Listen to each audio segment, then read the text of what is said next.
start. Just let me know with the chat that we're live.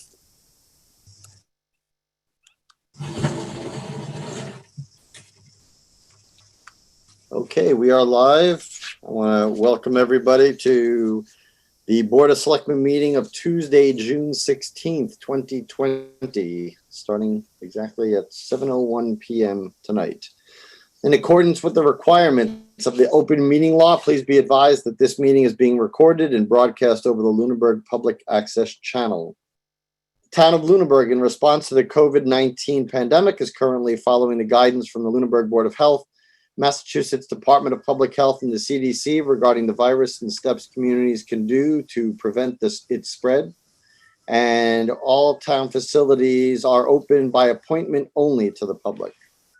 In accordance with the governor's order suspending certain provisions of the open meeting law, General Law, Chapter 30A, Section 20, all public meetings are still being conducted remotely. This meeting will be broadcast live through the local access cable, on Facebook Live, on the public access Facebook page. And you can also find it later on in the Lunenburg Access YouTube channel within 24 hours of the meeting. You can also join the meeting. This is a Zoom meeting. By now, I'm presuming everybody knows what that is. The Zoom application can be downloaded and used on any computer, smartphone, or iPad or like. And tonight's webinar ID is 909-174-0347. If you do not have such a smart device, then you can join by phone by calling 888-475-4499. And once again, the webinar ID for that call is 909-174-0347. As I call the board to order as a Zoom meeting, we will go through and do a roll call. I'm just going to go across the videos as I see them. So, Mr. McQuaid, are you there? Yes, I am. Ms. Adams, are you there? Yes. And Mrs. Luck, are you there? I am. And I am. So there's four. Mr. Jeffries will be joining us shortly. Madam Town Manager, are you there as well? I am here. Okay, is my video not frozen tonight, by the way? It doesn't appear. Good. Okay, good so far. All right. Got to speed this along before anything happens. I will open tonight's meeting. We just took the call to order, so we'll go with the Pledge of Allegiance. Let's try to put this video up and tell me when you can see that. Got it. And I will ask Ms. Adams to lead the pledge, please. Okay. I pledge allegiance to the flag of the United States of America and to the republic for which it stands, one nation, under God, indivisible, with liberty and justice for all. Thank you very much. We'll open the board. Public comment from the board this evening. I have one. Mr. McQuaid. Just being that this is my last Board of Selectmen meeting, I wanted to run through my list of thank yous to people who helped get me where I am. Start with Pat Slattery for welcoming me onto the Historic Commission way back in 2011, and for helping me learn all the inner workings of town government. I'd also like to thank Dave and Betty McDonald for convincing me it'd be a good idea to run for selectman in the first place. Dave doesn't always get the recognition he deserves, but he has a special way of convincing people that they should volunteer. And without him, we'd have a lot more vacancies on town committees. Also like to thank all the community members who took the time to tell me I was doing a good job over the years. You don't know how much that meant to me when at times it felt like I was beating my head against the wall, but it meant the world. Also like to thank former Chairman Jamie Toll for always being a friend and for helping me navigate my role as selectman with two little kids in the house. It wasn't always easy. I'd like to thank Heather for her leadership and professionalism. All the work that she and her staff put in behind the scenes really make our job as board members much easier. And I have the utmost faith in her abilities. And I know the future of the town is in good hands under her guidance. I also need to thank my parents for all the help and support over the years. watching the kids while I attend various meetings, and also my wife and my kids, Reagan and Jack, for giving me up 2 and sometimes 3 nights a week to do this job. I know it wasn't easy. And if I can take my last pitch to inspire anyone out there, I want to remind all the kids that despite my gray hair, I am only 33 years old, and I was only 24 when I started doing this. So remember, you're never too young or too busy to get involved. You don't need to start at the top. There are plenty of boards of vacancies who want and need your help. So if you get your foot in the door, work hard, and you're good to people, anything is possible. Thank you. Ms. Adams. Yeah, my board comment tonight was to just thank Damon and Phyllis. Politics at the town level, any level, are about everybody volunteering and giving the same amount of time, even if they don't have the same vision. And so I've really appreciated being with you both the last 2 years. And like Tom had said earlier, you know, we seem to come back when we go away. So I'm sure we'll cross paths in town government, but if not, just in town. And thank you for all the time you've both applied to town government. Thanks, Katie. Mrs. Luck. Good evening. Mine's much quicker. I'd like to thank the members of the BOS and all the town boards who stepped up to serve our community, you know, for no compensation other than just the fact that they're doing the right thing for the town. It's a lot of work, and people do it without regard for their own personal time. I have really enjoyed working with my colleagues on the BOS. You know, we obviously don't always have the same vision, but I know our hearts are in the right place, and we're trying to make Lunenburg a better place to live. And of the town, all of the people that work for the town who put their hearts and souls into serving the town, I thank you as well. Thank you.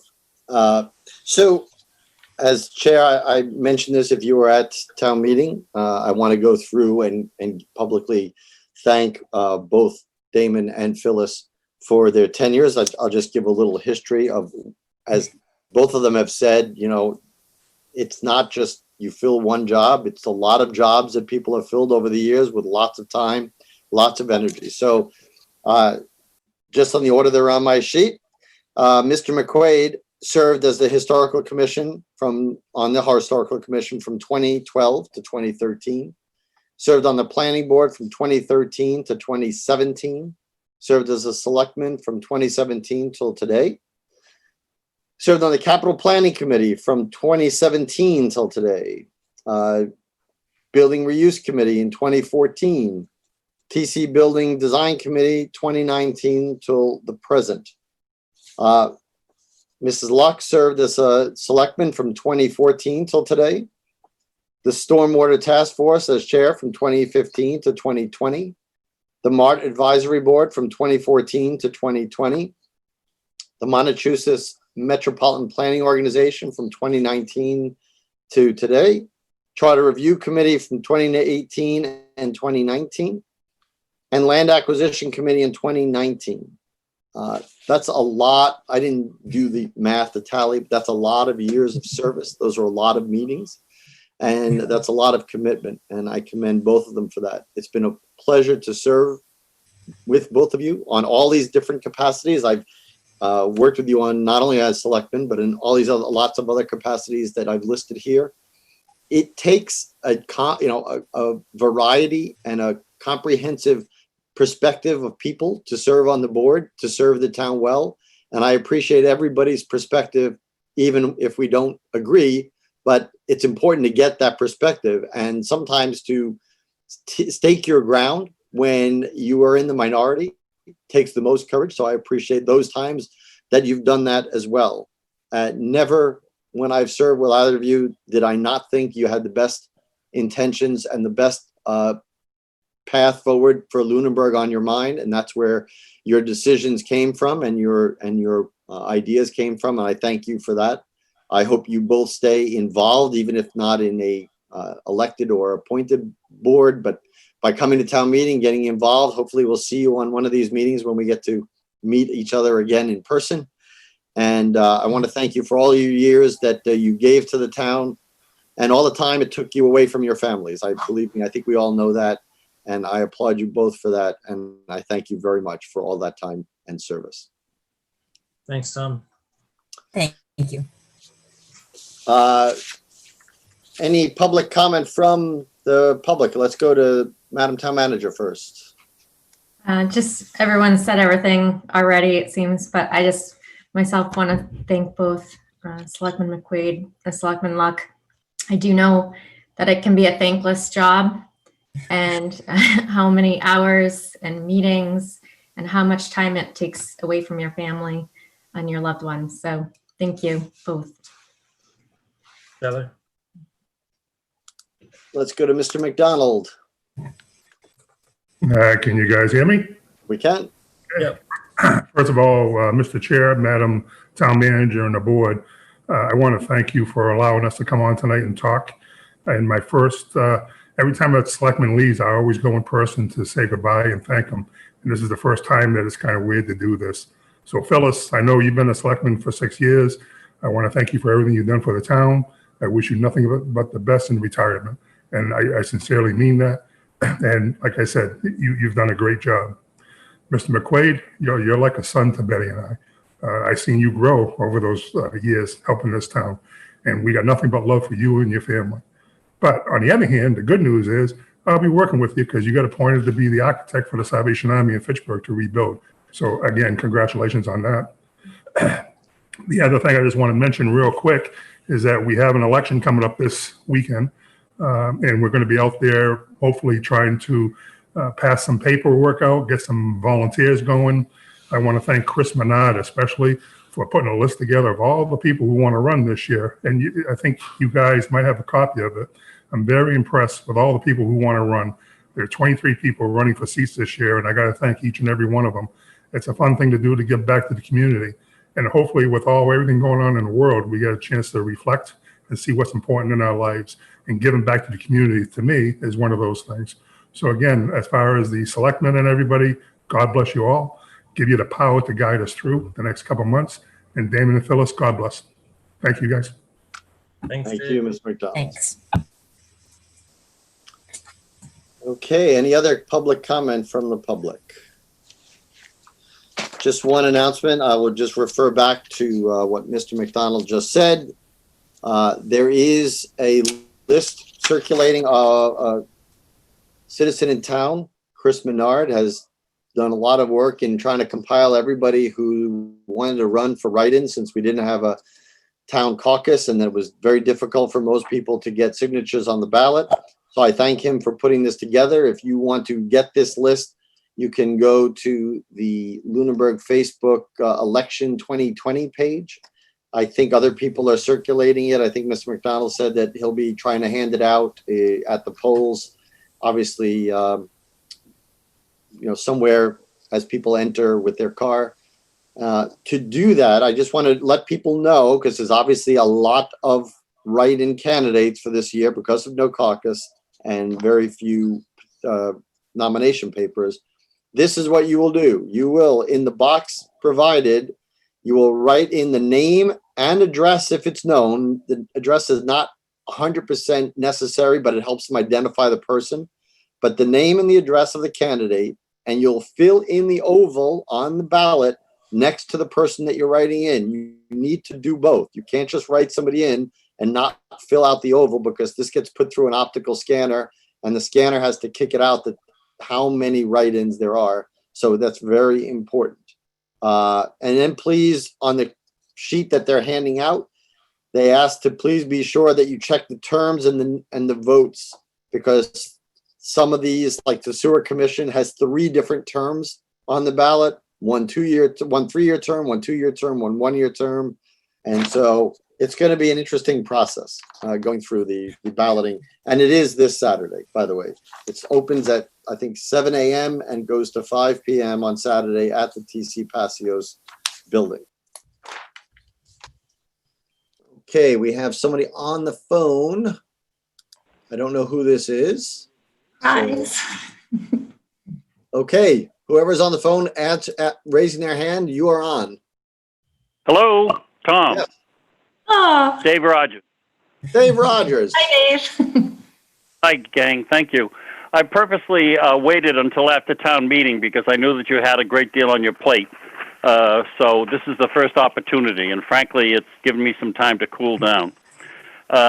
Unfortunately, Lunenburg cemeteries were not tended to and maintained as they should have been for Memorial Day. Hedges were trimmed, but mowing wasn't done. Not because the cemetery superintendent or the cemetery commission didn't try, but because the DPW director, the person the town manager delegated to be responsible, didn't provide for it. Note that the commission has no say except for policy matters, and this puts the superintendent and the commission between a rock and a hard place. The cemetery superintendent was told to trim the hedges, so that's what he did. The talking part was done. It's do as you're told. The superintendent does a fine job and is not the problem here. I don't think that the cemetery department is organized correctly, and certainly cooperation is lacking. The town manager should be more proactive and participatory with staff and the commission, in my mind. Thousands of Lunenburg loved ones and our special veterans are in our two cemeteries. Memorial Day is a special day, but our cemeteries certainly didn't show it. I would like the select board to look into this Memorial Day fiasco and report to the town in open meeting. Additionally, I request that the town manager delegate to the cemetery commissioners custody and control of all cemetery functions, to include the supervision of the cemetery superintendent, maintenance, equipment, and vehicles needed to operate the cemetery, all to be worked out and detailed in a memorandum of understanding. I'm not certain that the cemetery superintendent is being supported and treated as Lunenburg employees should. Maybe it's time for our HR director to review this situation as well. Just a thought. Work environment is very, very important insofar as I'm concerned. Thousands of Lunenburg's loved ones, including our special veterans, are in our two cemeteries. They deserve dignity, respect, and our continued care of their final resting places. We must do better. If we can enjoy the Memorial Day event held in Veterans Park near the Senior Center and acknowledge all of the efforts to honor Memorial Day, we certainly should be able to see that our cemeteries are maintained in top condition.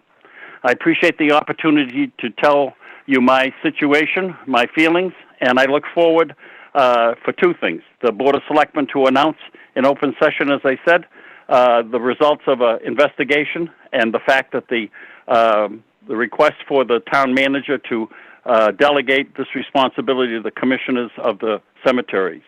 So thank you, and I appreciate your time. Thank you. Any other public comment from the public?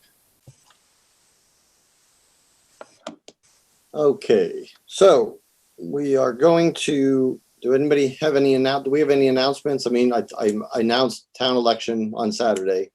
So again, 7 a.m. to 5 p.m. TC Passios. Okay, 7:05 then. Municipal Vulnerability Preparedness Listening Session. For that, I will unmute our Land Use Director, Mr. Bernie, and our guest, Emily DeFranco. Emily and Adam, can you hear me? We Yes. can. Okay, we can hear you. And Emily, if you want to share your screen. Okay. Yep.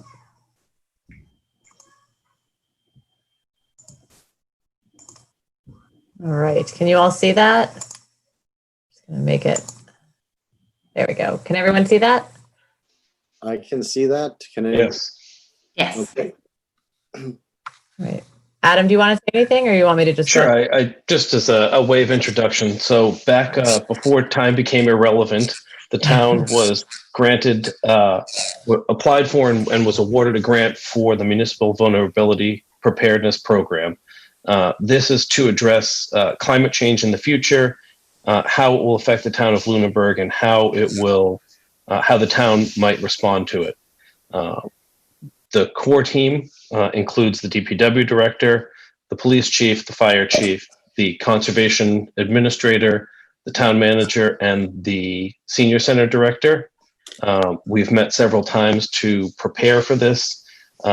Initially, there was going to be a large public meeting. We ended up having it on Zoom, so it was a little bit smaller than we would have intended, but we did have some residents and some other folks involved. And I want to say that this project was successful because of all of those people on the core team and all of those people who were able to attend the Zoom meeting.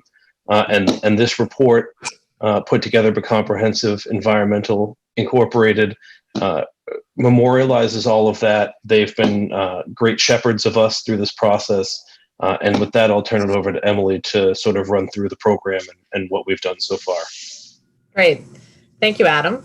My name is Emily DeFranco. I'm a senior scientist from Comprehensive Environmental.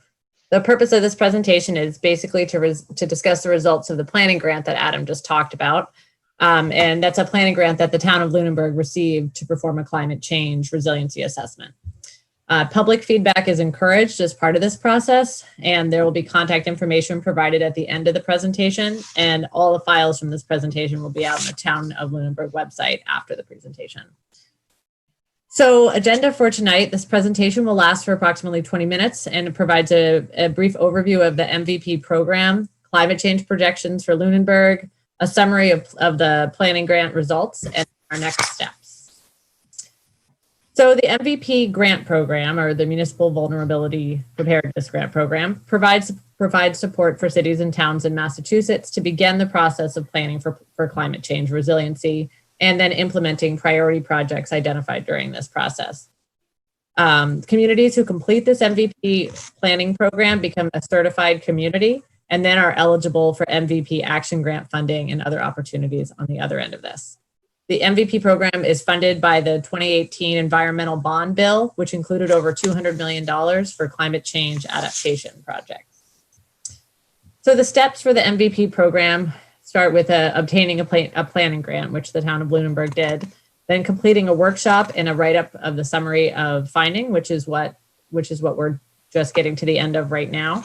And once that happens, you become a certified community eligible for the grant funding I talked about. So over the last 3 years, almost 3/4 of the state of Massachusetts has participated in this planning program. Total funding for the program has exceeded $17 million, and the most recent action grant application round in the fall of 2019 funded over 50 projects throughout the state for a total of over $10 million. So the MVP program funds many different types of projects designed to increase resiliency relative to potential climate change impacts. The most common types of projects that are funded are more detailed vulnerability assessments, redesigns and retrofits of existing infrastructure, and nature-based solutions for flood protection, drought mitigation, and other water quality improvements. There are many other eligible project types. For example, the program was expanded in 2019 to include energy resiliency projects, such as implementing solar panels on roofs of public buildings and other projects like that. So we'll discuss some climate change projections and some of the projections that drive the MVP program. So over the last 50 to 100 years, the Massachusetts climate has been changing. We've seen increases in temperature and associated growing season, sea level, and heavy precipitation events. For example, the average temperature across the state has increased by almost 3 degrees since 1895. Climate change projections for Massachusetts can be found at resilientma.org, and this website provides interactive tools to enable data exploration. Based on these projections, it is expected that average temperature and rainfall may continue to significantly increase in Worcester County. For example, the average temperature is expected to increase by 9 degrees by 2100, and the rainfall is expected to increase by up to 7 inches per year. So what does all that mean? To put these climate change projections into perspective, this figure shows the Massachusetts temperature based on several different climate change scenarios. Under the worst case scenario, the average temperature of Massachusetts could be similar to South Carolina by 2100. A lower greenhouse gas emission scenario would project temperatures similar to Delaware. As indicated by the figure, average temperatures have already shifted from 1990 to the present. The potential consequences of climate change are widespread. These may include increases in flooding, health-related pests such as ticks and mosquitoes, and more frequent extreme weather events. One key piece of the town's planning grant was to hold a workshop. Typically, the workshop is an all-day, in-person workshop, but due to COVID-19 restrictions, as Adam's talked about, this workshop ended up being split into 2 virtual web-based meetings. And there was protocol that was released by the Massachusetts Executive Office of Energy and Environmental Affairs, the administrator of the program. The goal of the workshop is to have community stakeholders work collaboratively to complete a climate change and natural hazard vulnerability assessment and develop prioritized actions to address vulnerabilities and improve strengths. The workshop is based on the Community Resilience Building Program, which was developed by the Nature Conservancy. And there's a website to show if you're interested in that, there's more information. The workshop is broken into 3 primary exercises. The first is to identify top hazards such as flooding, increased temperatures, that type of thing that Lunenburg might be facing. The second is to identify some concerns and strengths regarding climate change. Those types of things are undersized culverts, bridges that might need repair, that type of thing. And then the third exercise is to identify specific actions that could be taken to address those concerns. The MVP workshop was conducted as 2 web-based virtual meetings held on May 6th and May 21st. Town efforts and planning for the workshop were led by the core team, which is listed there and as Adam described. The workshop was attended by 10 stakeholders, as well as the MVP coordinator for the region, and then led by 2 staff members from CEI. The first exercise of the workshop was to identify the top hazards that Lunenburg might face. The town selected flooding, strong storms, drought, and extreme temperatures as their 3 climate change related hazards. Strong storms include a variety of different types of storms, including increased rain, snow, high winds, and ice storms, which can be definitely an issue that we face in New England. These are the different components of a risk matrix that was used to complete the workshop exercises. So I'm just going to kind of talk you through it because it's a lot. First, at the top, that top row I just highlighted in red, those are the top hazards, the strong storms, flooding, and extreme temperatures that we just talked about that were identified. After that, over here on the left, the workshop stakeholders identified concerns and strengths based on these 3 categories.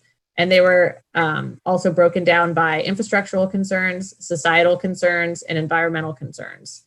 And then once that was developed, the actions were actions that could address those concerns and strengths were discussed. And the final exercise of the workshop was for the group to vote on the top 3 actions for future implementation.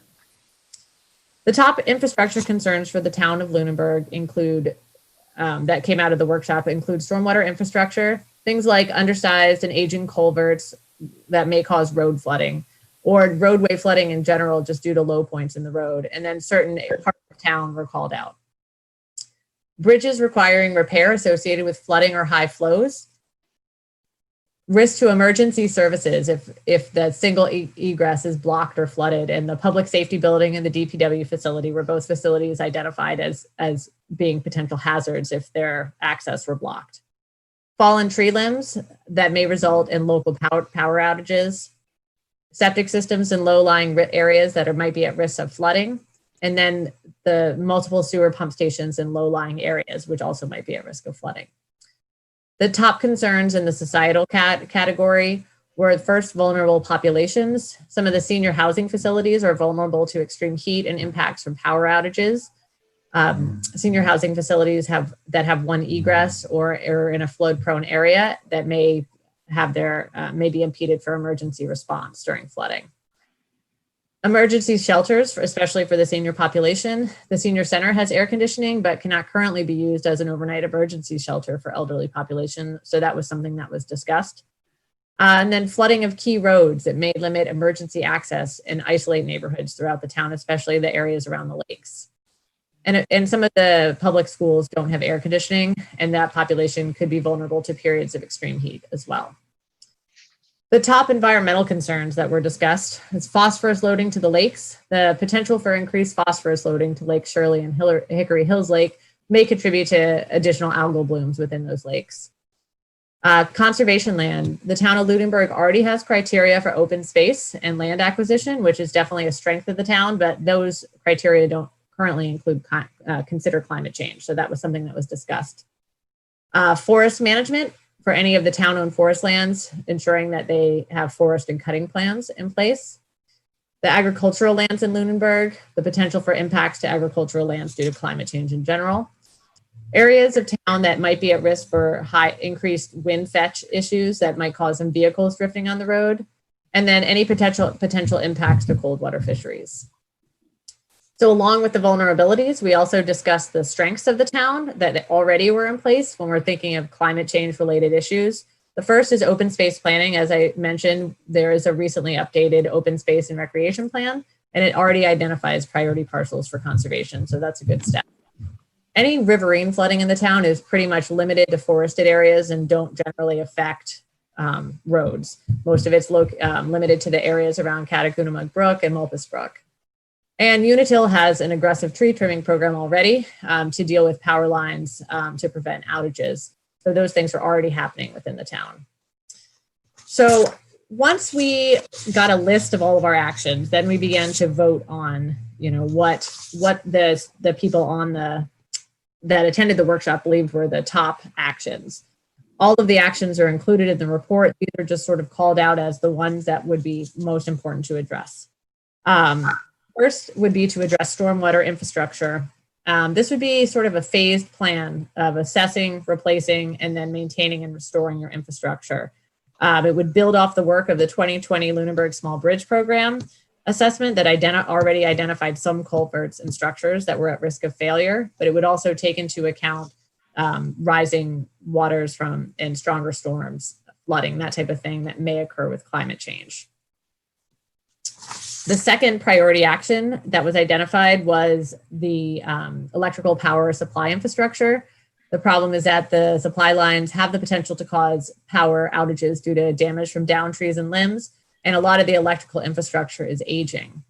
The solution that the workshop attendees came up with was to conduct a town-funded tree survey. There's already been surveys and cutting done by Unitil, but this would be a sort of a separate town-funded tree survey by a certified arborist to ensure that the tree limbs, basically to develop a tree limb removal prioritization plan to make sure that the power lines were not affected. And then also to continue to discuss adaptive management with Unitil, including options for improving the infrastructure that's already out there.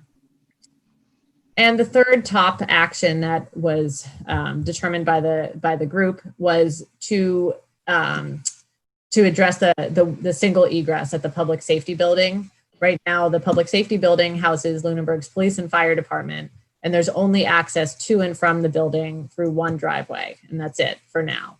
The solution would be to develop a second route of egress to the public safety building. An assessment of the lands around would need to be done, but also there is a parcel right directly in front of the building that could be purchased to provide a second egress into the building. Other high priority actions that were identified were installing a generator in the center to allow the building to serve as a warming cooling station for the elderly population beyond what it already does. Also, to address the single egress at the DPW facility at 250 Chase Road, that DPW facility provides fueling for all of the town-owned vehicles. So if that's cut off due to flooding out of that one single egress, if you can't pass that road, then all of the fueling would be limited, as well as all of the DPW vehicles would not be able to get out either. Addressing the air conditioning issues and generator issues at some of the senior housing facilities, and then to continue to protect key lands and work towards adding climate change resiliency to the town list of criteria for open space and land acquisition.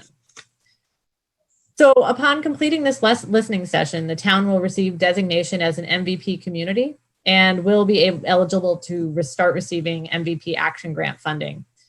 The next step would be to prepare an MVP action grant application to implement some of the top priority recommendations from this project. Grant applications are typically due either in the fall or the spring. There's typically 2 rounds of them of each year. And the projects typically range from $50,000 projects up to $1 million. So it's, you know, there's money there to be used. And there is a requirement of match from the town, but it is 25% and it can be in kind. It doesn't have to be cash. So there's a good source of funding to implement some of the things in this project. And then this is my last slide. There's a feedback survey. If anybody is interested in providing feedback as part of this process, we would be incorporating any of this into the report if there's anything anybody wants to add. And if you have any questions, you can email Adam as a representative from the town, or you are welcome to email me directly as well if you have questions or want more information about this program. And that is it. That's all for me. Adam, do you have anything you want to add to this? Sorry, I think you're muted.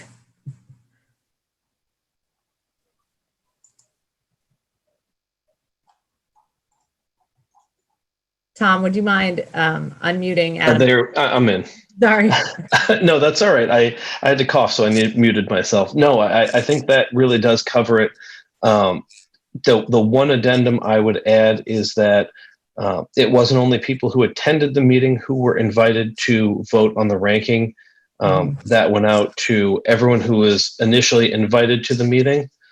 So it was somewhere between 30 and 40 individuals serving in different capacities throughout town. And so they were sent a synopsis of the meeting and the actions that were put forward and asked to vote. And we did get a number of responses from folks who were not able to attend. So I think we've maybe not reached as many people as we would if we could get 100 people in a room together, but I think we're living in that time now where we did the best that we could with what we have. Right. And also just to reiterate that everything in the plan is eligible for the funding. It is not limited to just the top priority actions that were voted on by the workshop attendees and the people that voted. So anything that's written in the plan at some point in the future will be available for you to apply for funding. So I'll start before I open up to the whole board. I have my one question, which is what steps now? Like what comes now? So the next step now, we have a draft report. Once this listening session is done, if there are any comments from the public, we'll incorporate those into the report, and then we'll finalize it and submit it to the MVP program, to the administrator for approval. And once that gets approved, you will be a certified community and you're eligible to apply in the next grant round. There's one that's just ending now. Basically, right now, this spring grant round is ending, but then the next one will be in the fall.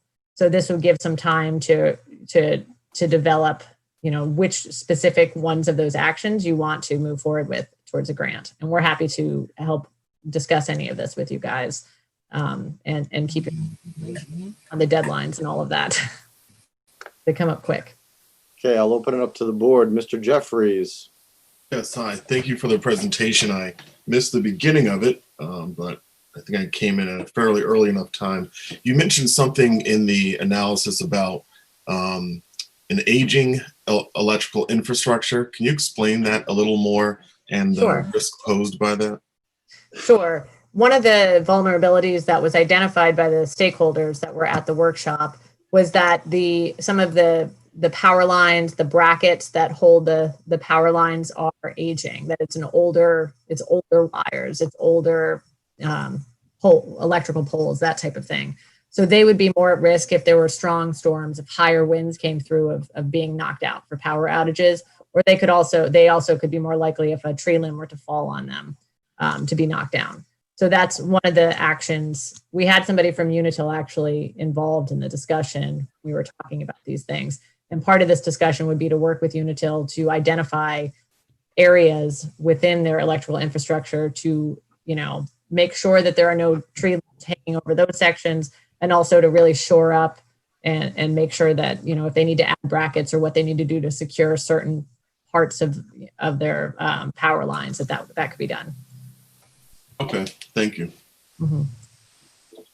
Any other questions from the board about the presentation? No, just thank you. Oh, thank you. Yes, thank you for the presentation as well. And I guess we'll go on to next steps as you detailed and see where the grant money lies. Okay, sounds great. Thank you guys for your time. I appreciate it. Okay. Thank you all. I appreciate it. Thanks, Adam. Thanks, Emily. Okay, 7:35. We have a public hearing for the change of manager of Bad Larry's. I think I see Mr. Wernick on. I'm going to unmute who I think there he is.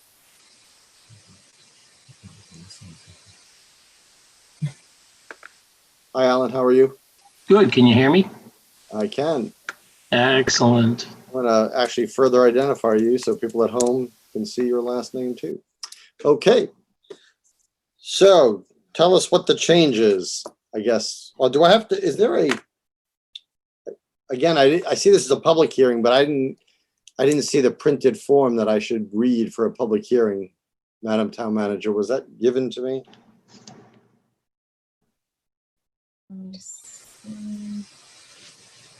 I think maybe it was mistitled public hearing, as it doesn't require a notice in the paper. Okay. All right.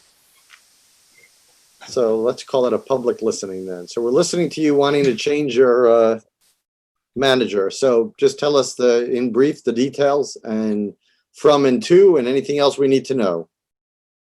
Simple. My son Adam was the manager. He's not working the required number of hours here any longer to be manager. So I am, and I applied to be the new manager because I fulfilled the requirements. Okay. That sounds about as straightforward as we could get. To the board, you have the change of manager forms in our shared drive. Madam Town Manager, I assume the Corey check came back fine, so there's no, I see the fee was paid. Yes. It looks like everything has been signed and dotted, etc. Does anybody have any questions for the applicant on this change?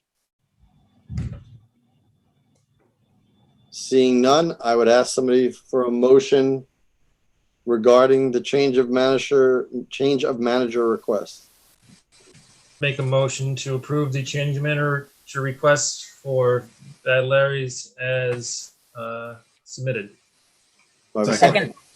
Okay, all those in favor? Any further discussion? Further discussion, yes. The macaroni and cheese pizza is really good.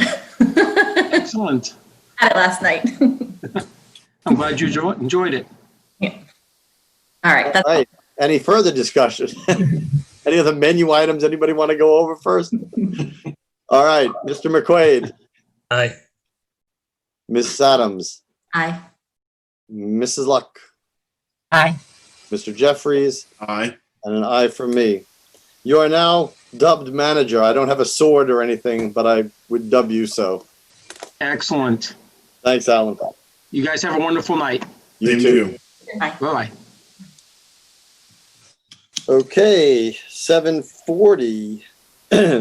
Review applications for outdoor seating and outdoor liquor sales from, I'm going to read what's on the agenda, and I know there are people who have asked to be postponed, but what we have on the agenda is Kindred Spirits at 324 Electric Ave, number 4, Donnelly's Tavern at 43 Summer Street, Smokestack Roasters, 39 Mass Ave, American Graffiti at 113 Summer Street, and Lakeview Club at 449 Whalum Road. So of those, Madam Town Manager, who has asked to be postponed, first of all? Kindred Spirits, 324 Electric Ave, and Lakeview Club, 449 Whalum Road. Okay, so they will be on our next Tuesday meeting, I'm presuming, if they get all their planning They done? have their all their information in by by then. Okay. So I have two people. I'm going to unmute the two phone. I'm assuming that some of these people are probably calling in for this. So let's unmute the people on the phone. So first of all, who is calling from 508-826-1655? Tom, that's me, Todd Jennison from the American Graffiti. How are you? I'm doing well. All right. All right. And the 798-0239? That's John Donnelly from Donnelly's Tavern. Okay. Thank you both. So in order that they were listed here on the agenda, let's deal with Donnelly's Tavern first, 43 Summer Street. Again, we should have, all the members should have the application in their shared drive. And as we look through this, I'll just ask the same order of questions I will normally. Madam Town Manager, you've looked at this, and has this met the governor's guidelines?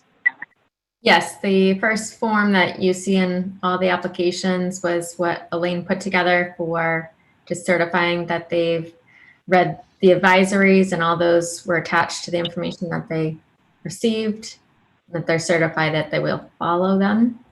And they've submitted all the requisite forms as well in information. Okay.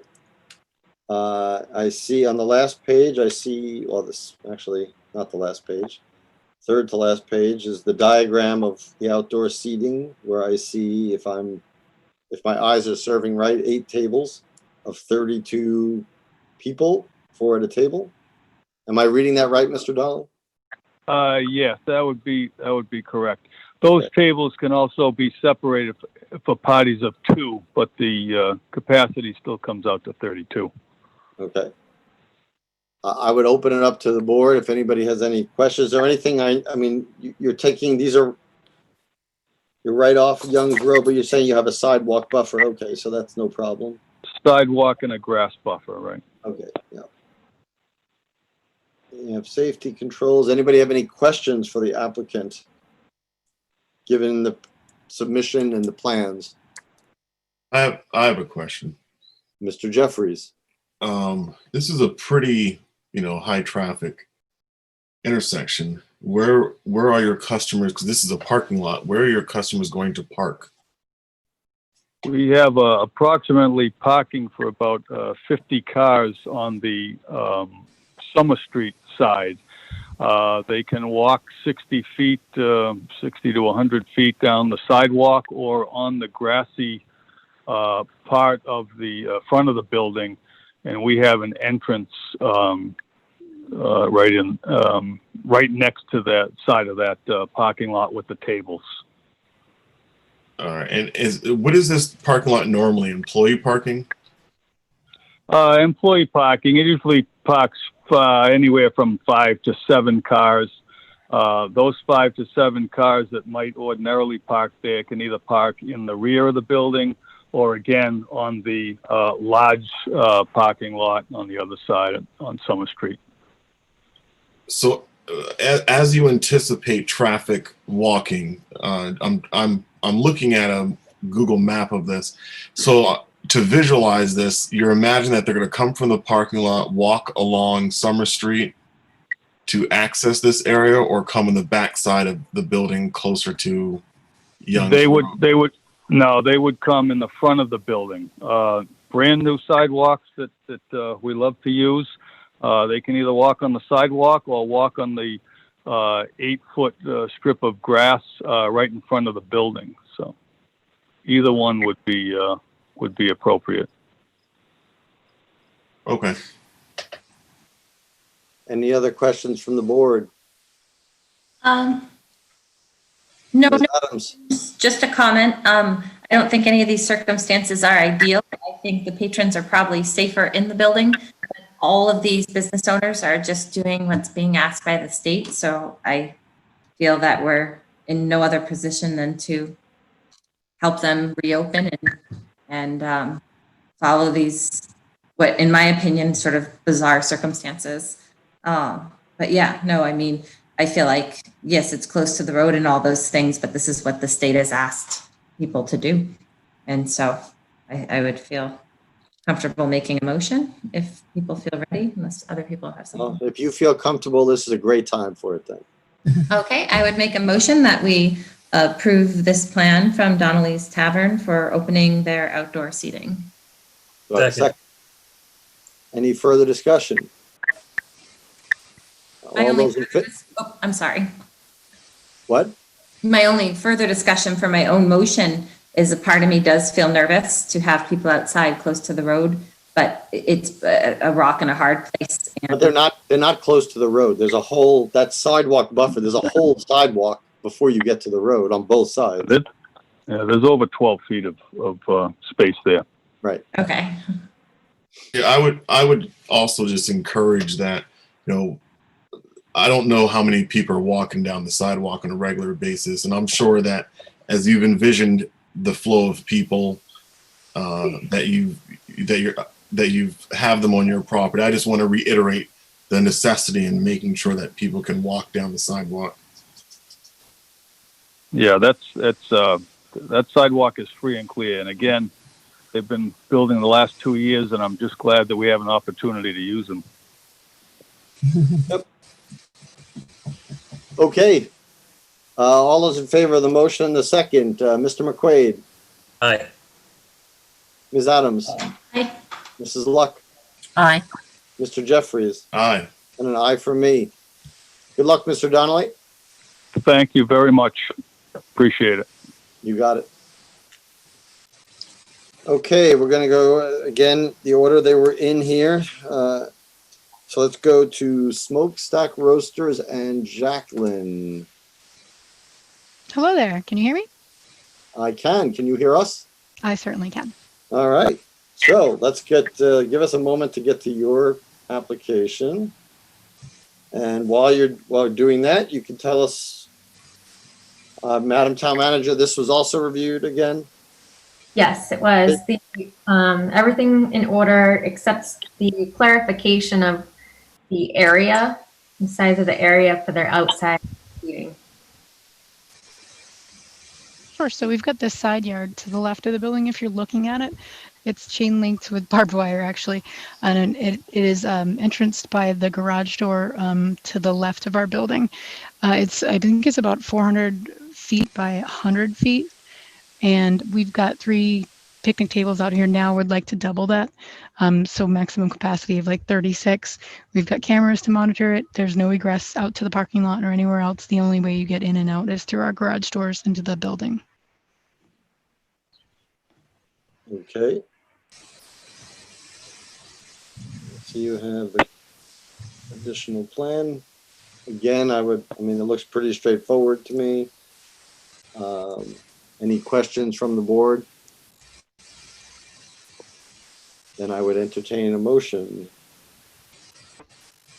Make a motion to approve the outdoor seating application from Smokestack Roasters. Second. All right, any further discussion?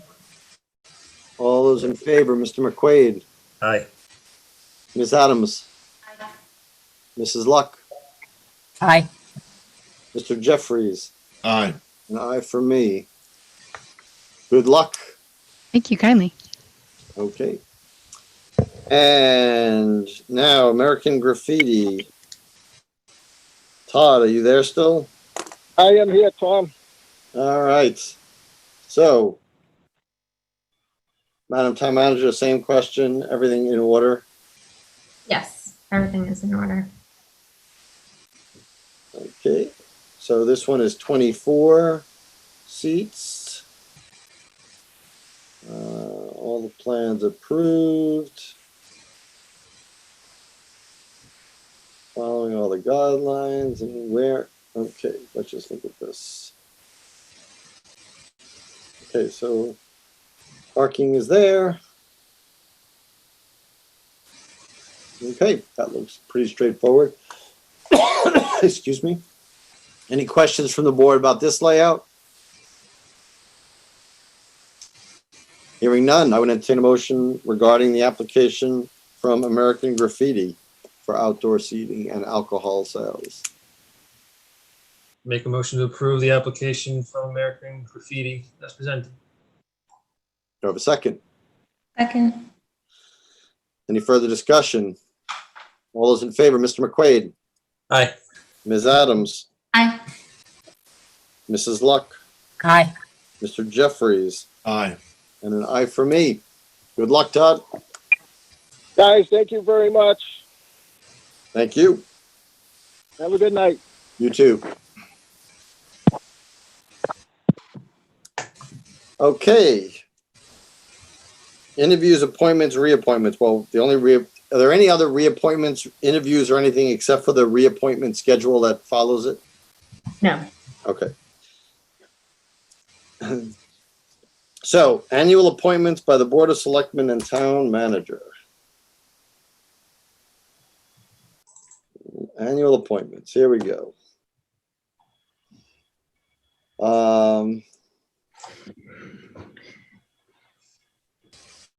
Do we have how best to do this? Let's start with your appointments, Madam Town Manager. So, Town Manager appointments and reappointments. I'll read them off. Kathy Como for the Animal Control Officer, Casey Burlingame, the Building Commissioner. Let me interrupt you. Let me interrupt you for a second. Like we did at town meeting, as she's reading these, we're going to bulk approve. If you want to discuss any one of these people individually, ask the town manager to hold it and we'll take it out of the bulk approval. Otherwise, we'll just have a bulk A or nay at the end. I'm sorry, Madam Town Manager. The Dam Keeper, Ronald Wilson, Assistant Dam Keeper, Rich Patri, the Emergency Management Director, Forest Warden, Fire Chief Patrick Sullivan, the Field Driver, Kathy Como. There are vacancies for fence viewers. The Hazardous Waste Coordinator, Heather Lemieux, Hearings Officer, Heather Lemieux, the Inspector of Plumbing and Gas, Gary Williams, the Assistant Inspector of Plumbing and Gas, Richard Guppiness, the Pound Keeper, Jean Larkin, Public Weighers, Rich Reynolds, Eric Morin, Brian Contois, Jay Valeri, Mike Reynolds, Brittany Woodhouse. For Inspector of Weights and Measures, Stephen Cullen, Inspector of Wires, Jack Bury, Assistant Wiring Inspector, David Stone, the Races Control Officer, Ralph Swick, Brian Leblanc, and member Janine Schwick, the Tree Warden, Jack Rodquins, the Veteran Service Officer, TJ Blauser, and separate lists for which. Okay, so let's just leave the police officers and reserve officers. They're a separate list. So do I have a motion on these town manager appointments? Make a motion to approve the town manager appointments as read. Do I have a second? Second. Any further discussion? All Sure. those in- no. Just for discussion, I wouldn't place a vote on the wire inspector. I'll withhold from that one, but the rest, I don't know how to formally do that, but that could just be noted. Okay, well, we're not going to take it alone, so we'll just say that your vote doesn't apply to that one. Thank for you. the record. Although I think he's great. I can imagine. All right, all those in favor of the motion, Mr. McQuaid, Aye. Ms. Adams, Aye. again with the exclusion of the Inspector of Wires, Mrs. Luck, Aye. Mr. Jeffries, Aye. and an aye for me. So they are all appointed. So let's go to full-time and part-time officers. Let's do, which one do we want to do first here? Oh, the Lunenburg Police? Yes. Yeah, Okay, I'll let you read those, Madam Town Manager. Chief James Marino, Lieutenant Thomas Gamble, Sergeant Sean Connery, Detective Sergeant Jeffrey Thibodeau, Sergeant Joshua Toshi, Sergeant Sean Zarate, Officer Jonathan Brock, Officer Ramon Cabrera, Officer Anthony Capucci, Officer Jacob LaChance, Officer Kayla Ledger, Officer Joshua Matthew, Officer Bradley McNamara, Officer John Morale Jr., Officer Cameron Monroe, Officer Gage Russell, and Officer John Wagner for full-time. Reserve officers, Officer Benjamin Campbell, Officer Aaron Constantine, Officer Robert DaCosta, Officer Donald Latart, Officer Jonathan May, Officer Lisa Mulnicki, Officer Amanda Moore, and Officer Chad Statler. Did you miss one? Did you not do Robert DeConza? Sorry, Officer Robert DeConza. Okay, I was going to say, could that be more confusing? Robert DeCosta and Robert DeConza. Okay, do I have a motion for these full-time and reserve police officers from the Lunenburg Police Department? And I move to ratify the town manager's appointments to the Lunenburg Police Department. Okay, do I have a second? All right, any further discussion? All those in favor, Mr. McQuaid? Aye. Ms. Adams? I didn't hear, I'm sorry. Oh, aye. Oh, Mrs. Luck? Aye. Mr. Jeffries? Aye. And an aye from me. Now we go to Townsend.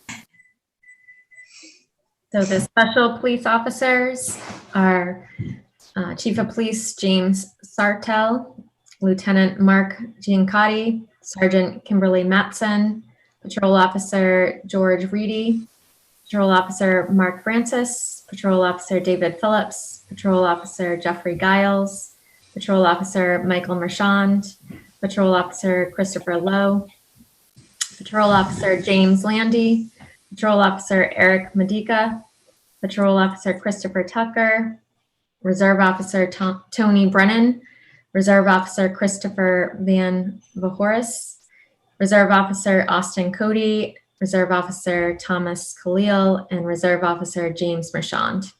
Do I have a motion for those appointments?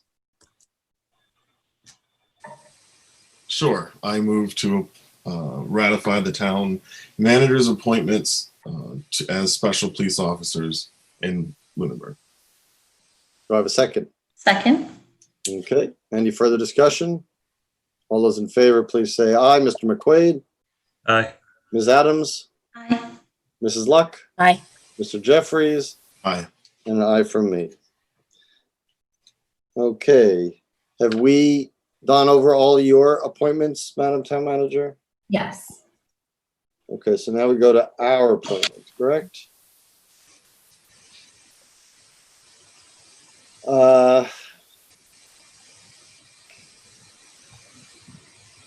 So this has been a strange year. Obviously, we would normally, I mean, people would have submitted a lot of these already. Their reappointments, I don't know if they weren't reminded or didn't get a chance to, didn't know how to download a form. We'd also get people in for re-interviews if they wanted, but a lot of this is kind of up in the air because of the situation we're in. So the first thing I'm going to go over is the appointments of those that we have here, the 2021 annual appointments. I will read them off. Again, if you want to hold a name, please let me know. So for the Architectural Preservation District, this is a 3-year appointment. That's Richard Mcgrath, 22 Cushing Lane. And there are 2 vacancies still. Agricultural Commission for 3 years, Ryan Stober. Conservation Commission for 3 years, Katie Childs and Richard Bursh. Clockwinders, Louis Franco, Mike Kidney, Tom Alonzo, William Tyler, Chuck Venezia, and John Lynch. Constable for a year, Kevin Rice, Alan Herget, or Herget, and John Godek. Council on Aging for 3 years, Cheryl Moisen, Sarah Grant, and Diane Naud. Public Access Cable Committee for a year, Steve Walker. Mr. Walker, I believe, is with us. We'll get to you if you want to say anything. Personnel Committee for 3 years, Susan Andrews, Eric Arnold, and there is 1 vacancy.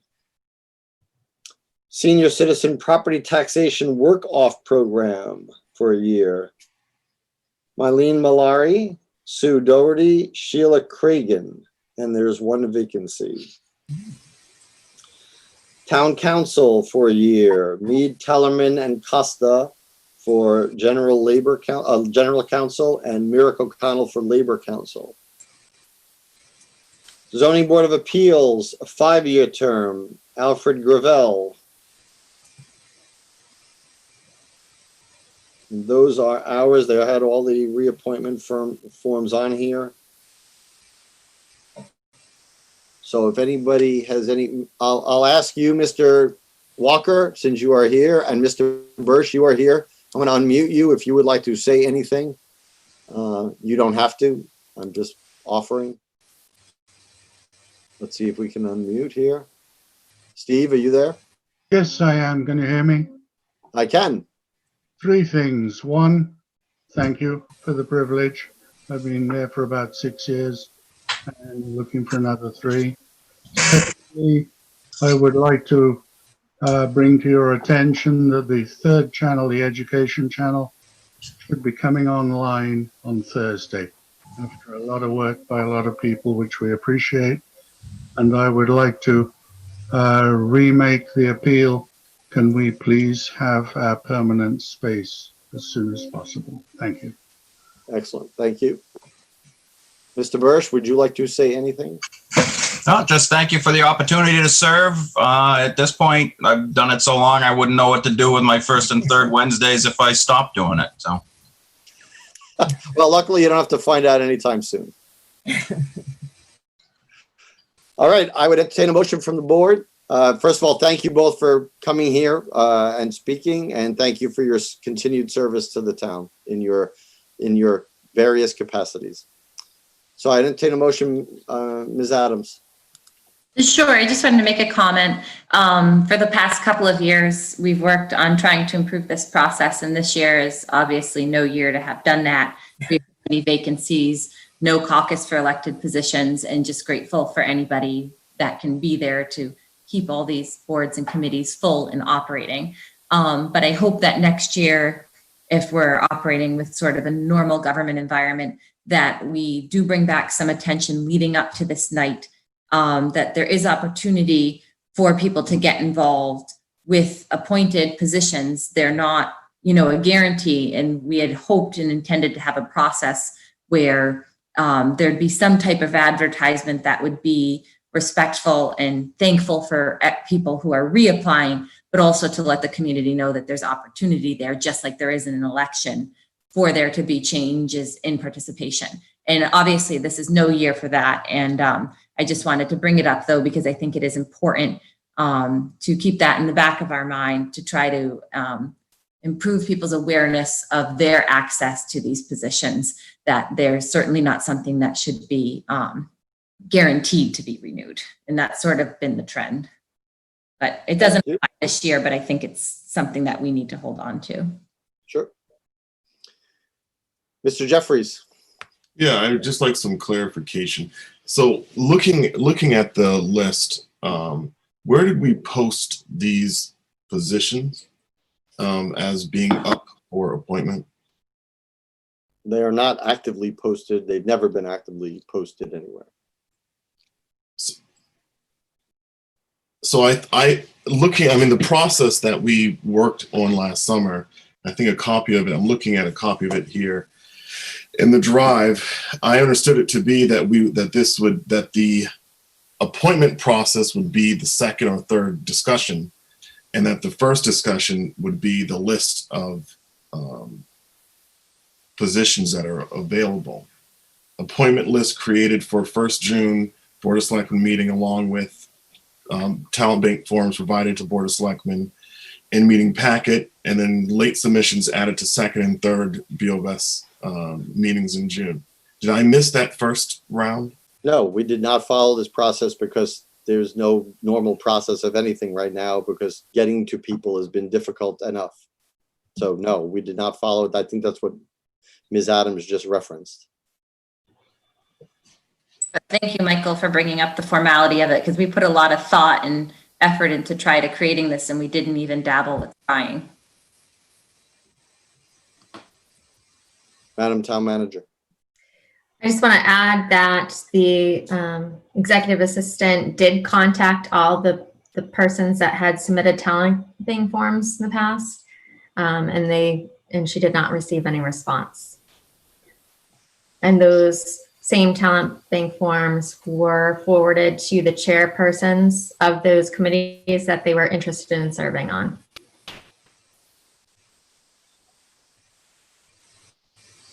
I think the note said that was on the 8th. That was last Monday. It's been over the last 2 weeks at least. Yeah, longer than that. Yeah.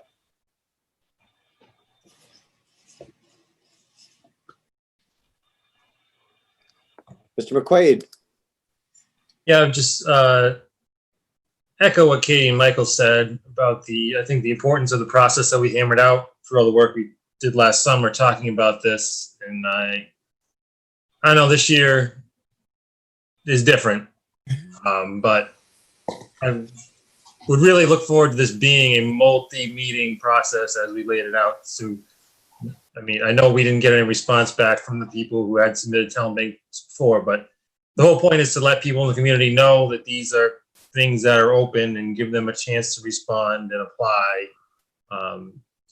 Again, I know we're a lot of vacancies kicking around this year, so we're hurting for volunteers, but it's still the process that we worked out, and it would have been nice to see it unfold. I don't disagree. Ms. Adams. Yeah, and just to follow up further, I appreciate that people with talent bank forms were contacted and whatnot, but it's very easy even through our own meetings, whether it's at the town manager's report or through some type of agenda item. It's very easy for us. I don't know what our audience is like right now between Zoom and YouTube, but any opportunity to, I think it was all about educating people in the fact that these were opportunities. And I think we missed an opportunity because we have been accomplishing things in this bizarre setting. And this one, I feel like, was a dropped ball. I would disagree with the drop ball characterization, but that's my own feeling. It's not like we didn't have our hands full with lots of other things at the time. And, but I hear you. And, I'd like to, people can always apply with the town bank forms at any point. And we did address all the ones that we had with, again, as the town manager said, with no response. So it's not like we didn't reach out. Was it followed formally the way we had expected? No, but nothing has unfolded this year the way anybody expected. So, okay, so we have a list that I read. Do I have a motion on approving those people? Ms. Adams. Yeah, I just wanted to close out a thought that I was having in the sense that I believe when we talked about the topic, part of participation is education. And when we say things like talent bank forms, some people that doesn't mean anything to other than those of us that talk about talent bank forms. So I think it's about making people aware of opportunities and vacancies and making sure that we use lay terminology when you're encouraging participation. And so maybe, because the talent bank form, if somebody said that to me 5 years ago, I'd be like, what do you mean? So I think as we obviously have so many vacancies, maybe have an agenda item, not just to revisit. I guess it would be like spinning wheels because we already ironed this out last summer, but to make sure we do the process next time, but also think of ways to make awareness for these vacancies. I know we try all the time, but part of it might just be communication. Thank you. Well, I would remind people that every single town manager report goes over vacancies. So this has been an ongoing advertisement for vacancies of the ones we've had. Forget about the ones that are coming up. Of the ones we've had for basically, I don't know. I'd have to go back. I don't think the town manager, except on vacation, missed a point of posting vacancies. I'm sure we're going to hear them again tonight. We just haven't gotten any either. So, it's not like it's a one-time thing. We're advertising all the time for people to fill out forms. There's a distinction. There seems to be a distinct difference here, though. Yeah, just to your last comment, that this is the one time a year where it's not necessarily just the vacancies that we're looking for volunteers for. This is the one time to let people know that this is your opportunity. If have had an issue with the board, a full board, and want to pitch your claim for why you think you should mix up that board's makeup, this is one time a year to start that conversation. So that's distinctly different than the talent bank forms and the vacancies that we advertise all year. Mr. Jeffries. I agree with that. And there's also some things that are up for appointment that are not advertised on a weekly basis. I hear what you're saying, Tom. I get it.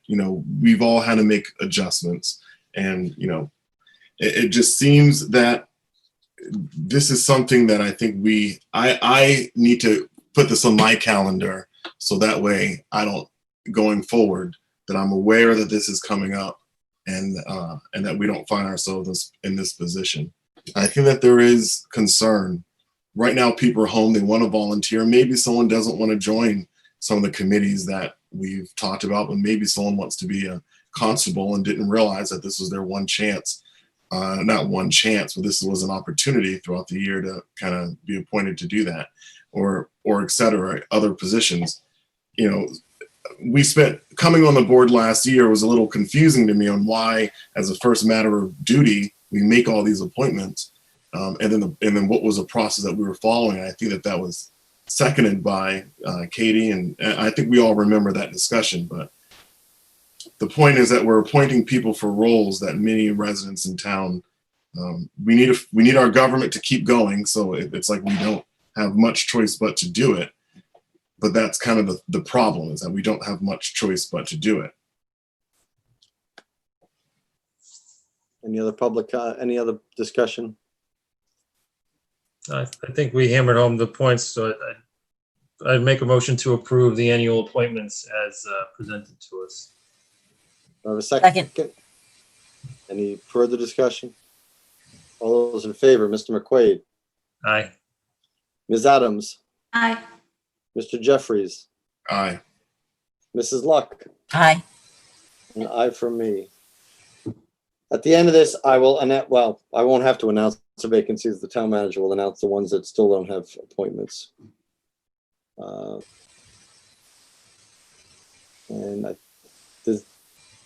Did you get the constables? I think we did that, right? You did that under your appointments, the constables? No, they're under our. Yeah, we did it. Those are just the forms. I was wondering why it was a separate document, but those are just the talent bank forms. I think the town manager did constables already. No, it was the boards. The board, I'm sorry, the board. We just did it, yes. Okay. Follow up from annual town meeting. I want to thank everybody, first of all, who made that happen, all the work that went into it, the planning, the setup, the execution of it, the people who came, the people who stayed and allowed us to get through the warrants. So thank you to everybody at every level, elected, appointed, attendee, everybody. It was truly appreciated. It was a real community effort. So what kind of What was follow-up? the Do we have any attendance? follow-up? Excuse me? What was the attendance? How many people were there? I don't have the exact number. It was probably around 62, something like that. Ms. Adams. To Phyllis's question, the final vote, the second to final vote, I believe that was counted, was 27 to 29. So there was 56 people left at the end. I think it probably went from 70 to 56 or so. So it was lightly attended. Not surprised. We kept the quorum. Nobody called the count. Little batch left after earth removal, and I'm like, ee. This item, Mr. Chair, is also on just for certain articles, just for next steps. Okay. Specifically, just to, a future meeting, that the Library Trust Fund article for a home rule petition will need to be acted on by the board, as well as the home rule petition for Jack's Country Store for additional liquor license.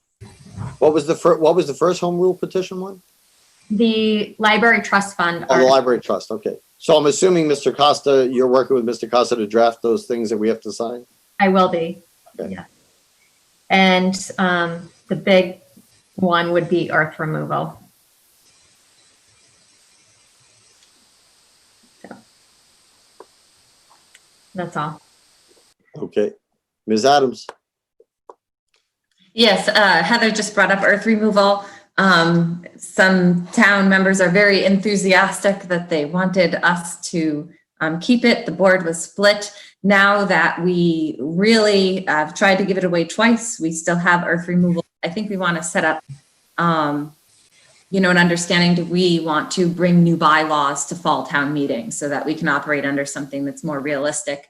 So I definitely think that needs to be on our agenda, something we need to work on. And in the meantime, I'd like it on the agenda soon to invite maybe the building commissioner or something. We have a bylaw that clearly everybody has very verbally stated we don't follow. I now feel responsible that we need to identify why we don't follow it, how we can follow it, and then maybe people would be more excited to change it because the one we have is pretty terrible. So 10 yards, every time we see a dump truck, we got to hunt them down for their permit. We'll have to get a special permitting authority control officer because our current 10 yards is something that everybody has, not everybody, but 2 town meetings, people have fought to keep that bylaw. And so now I feel we should enforce it or change it. I feel that the Board of Selectmen need educational workshops. If you're going to keep the earth removal permit process, then you need to learn what you're supposed to do. I felt unprepared when we had earth removal decisions to make. We either need to have a consultant, someone to guide us through it, or the Board of Selectmen needs education because as a board, we were not prepared. Mr. McQuaid? Not that my opinion on earth removal amounts to a hill of beans anymore, but I really don't think the planning board bylaw was that far off. If you continued with that as a starting point and continued the discussion with the stakeholders to get some language in there that made them feel comfortable. I think the issue was this is the bylaw, but you don't know what the rules and regulations are yet. So it's kind of, asking people to sign off on it without knowing what they're signing off on. So I think if there's a little more language that kind of dove into the rules and regulations, that spelled out more specifics, they knew what they were agreeing to, and maybe provided some, what's allowed by right for them to have some confidence to conduct their business in there. I think you could get them to buy in and get over the hump because I don't think it was that far off, but it just needed a little bit more work. I don't think they pointed out anything, as I mentioned during my comment during town meeting. They didn't point to any text on any part of any section of the bylaw that they objected to. They objected to it because they objected to it without any particulars. Because as far as by right, what? There weren't any particulars. It was very vague. There weren't specific things you could point at, but there were things that were missing. There wasn't anything wrong with that bylaw, but there were things that were missing that were ambiguous and they didn't know what they were buying into. That was their concern. So the residents didn't trust the town. No, the residents didn't understand why there was objections, and all you have to do is throw enough smoke, and people, if there's confusion, will vote against it. That's pretty clear. Anytime things like this come out, I can point to many town meeting articles that people do that. But we were unable to calm any of their concerns either by citing specific references. Of course, you can't calm their concerns when they don't tell you what their concerns are, except they feel uncomfortable. I think the board supported this 4-1, and I was the one opposed to it, and I was pretty vocal at town meeting. Oh, Mr. McQuaid voted against it too. Oh, I didn't realize that. Sorry, Dan. Yeah, that's right. You did.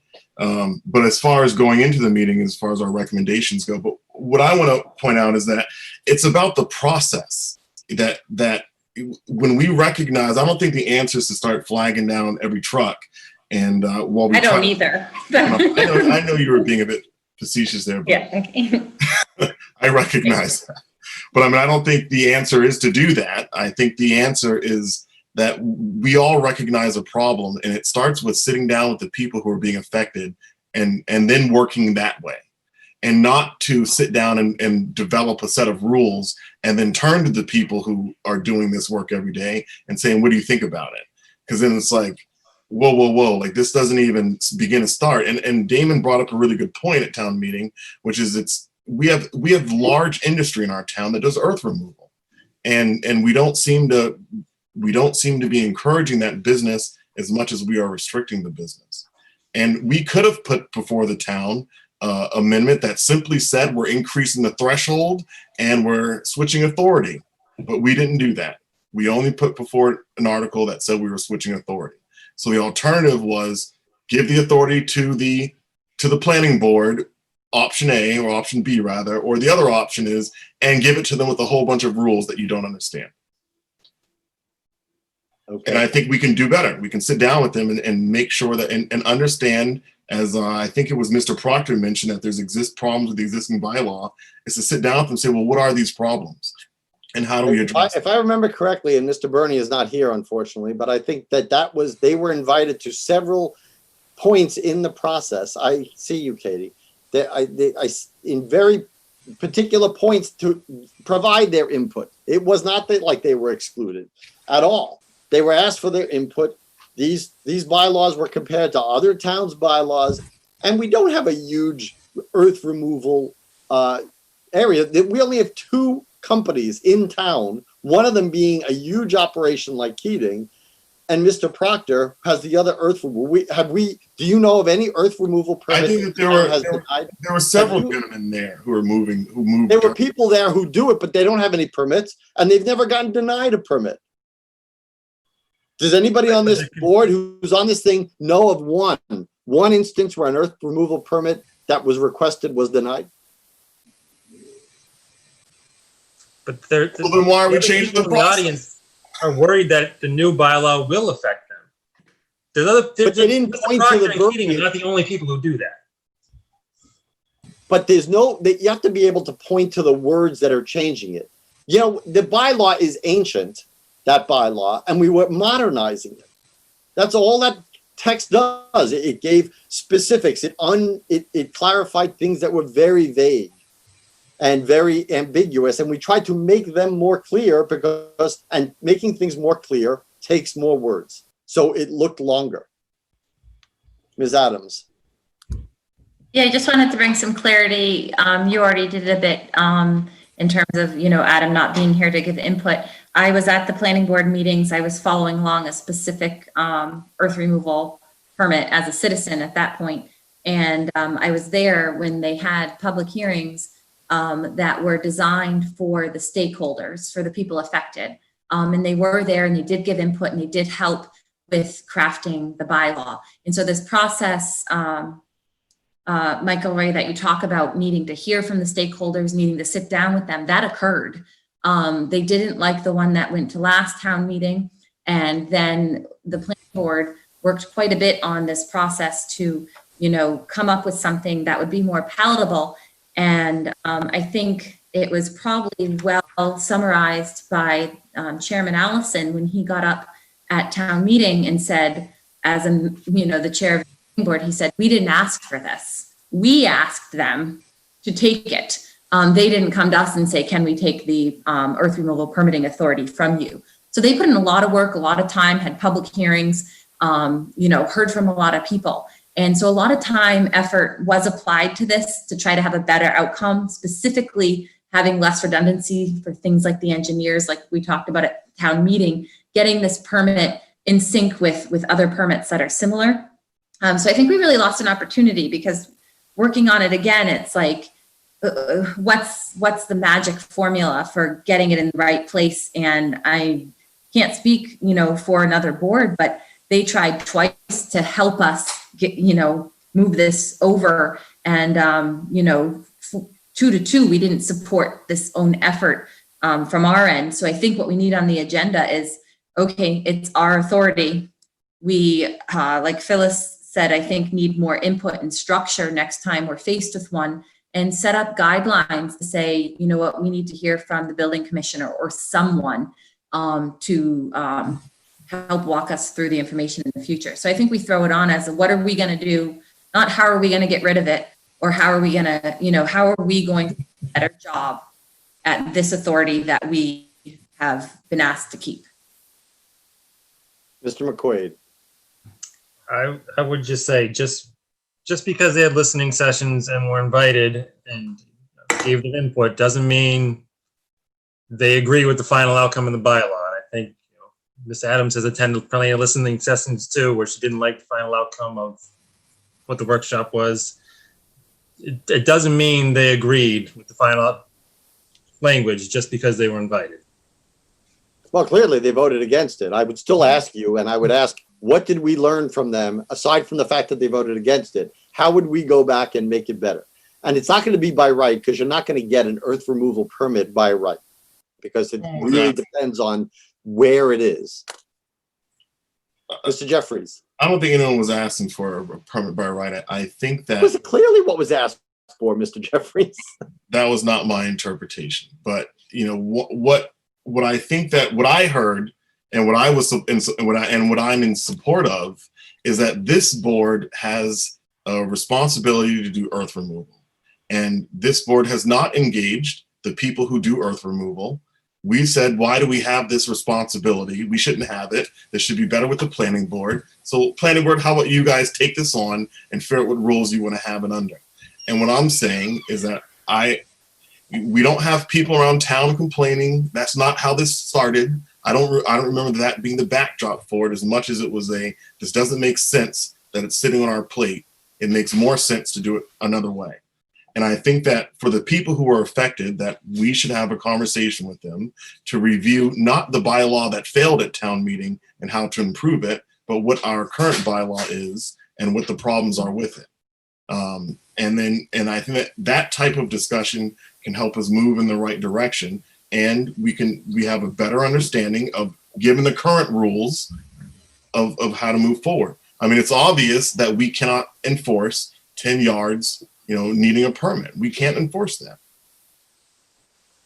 So, I mean, I don't even know what that means. Of course you could enforce it. The question is, do we want to enforce it? Of course we could enforce it. That would be a waste of resources to enforce. Well, I don't disagree. I'm just saying.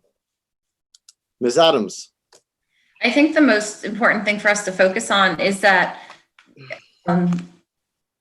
there's sort of this assumption that we're not following our bylaw and we'll continue to not follow it. And I think that's why people wanted to have it stay with us, because we haven't been enforcing our bylaw. I think that's now our responsibility to say, we know we're not enforcing our own bylaw. Everybody has exploited the fact we're not enforcing our bylaw, which is why they want us to keep the authority. And I think we should bestow them the wonder of us trying to enforce our bylaws. Be careful what you wish for. I know we can't do the 10 yards, but we can certainly do a better job than not doing it at all, because every time you see a big digging project, I'm pretty sure it's more than 10 yards. And so I think the problem here is that some citizens that spoke assume we won't follow our bylaw. I think it's practically irresponsible for us to not follow our own bylaws. And or should change them, which was attempted. I think what we should focus on now is I would like input on how we can be slightly more compliant with our bylaw, because I know I've seen projects that probably needed a permit. And nobody really wants that, but they're just assuming that we won't do our work based on our bylaw. And I'm uncomfortable with that assumption. And they seem to be very confident that we would not take the time to listen to them and work on this, and with, it seems, just cause. So I think that should be the first step here, is to sit down with the people affected in our current bylaw before we start enforcing something we know doesn't work. That we sit down with people and talk to them about how to make it better, and that we should do that. It's currently our responsibility. By the way, for the record, I never looked to get rid of it. The only reason I supported getting rid of it is because people's claim that this town is not friendly to businesses and we have too many stops to go to. So this was an opportunity to give it to a board that had to hear about these other parts of it anyway. So I actually tried to help the businesses by streamlining it instead of putting it in two different places and go to two different meetings. Really 3 in a lot of cases, because these things. Well, yeah, with conservation, but we weren't giving it, we were only giving it to the planning board, and that helped. I thought that helped expedite the process, which has been a criticism in this town from all business people saying that you're not friendly to business because you make us go all these different places. Here it was, we try to modernize the bylaw, go to a single place, make all the exceptions that people asked for, and it still didn't pass. So I don't really have, at least this close to town meeting, not a whole lot of energy to go and revisit something that failed twice, to go and revisit it. It worked for 30 years before. You know what? I can make it work for another few years anyway. It's not like we get earth removal permits every year. We don't even get them once every 5 years. Anyway, all right. I think that horse is now beaten and dead. Any other items at town meeting that anybody wants to talk about? Nay. Okay, minutes. We don't have any minutes for this week.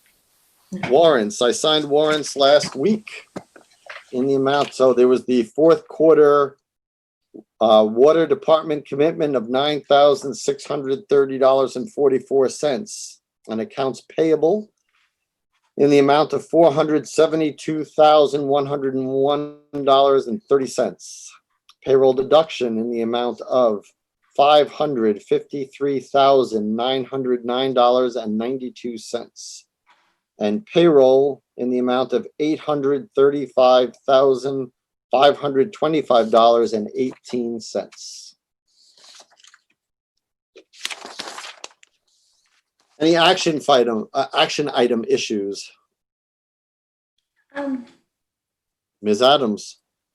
I'm not sure if this will come up in the town manager report or anything, but curious about, I know it's talked about possibly opening the town beach in July.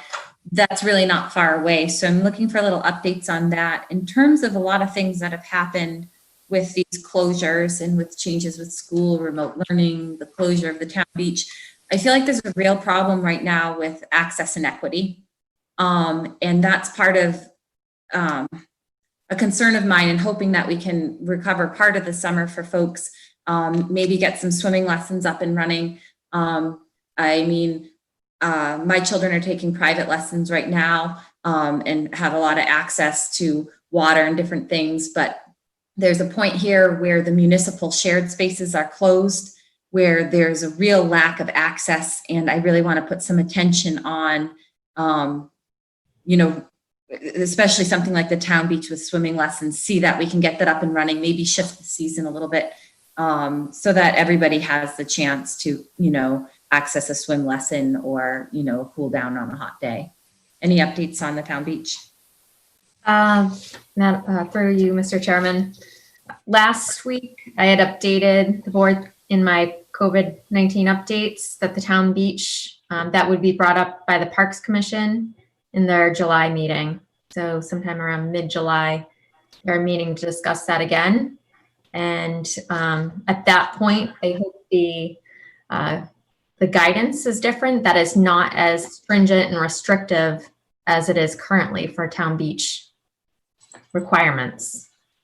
And they specifically talked about hoping to salvage lessons for later in the summer. But would be, if you have a direct question, I would direct it to the Parks Commission. Ms. Adams, did you have your hand back up? I was just going to say thank you. I feel like if they're not meeting till mid-July, that it usually closes sometime in August. Other communities are opening things up.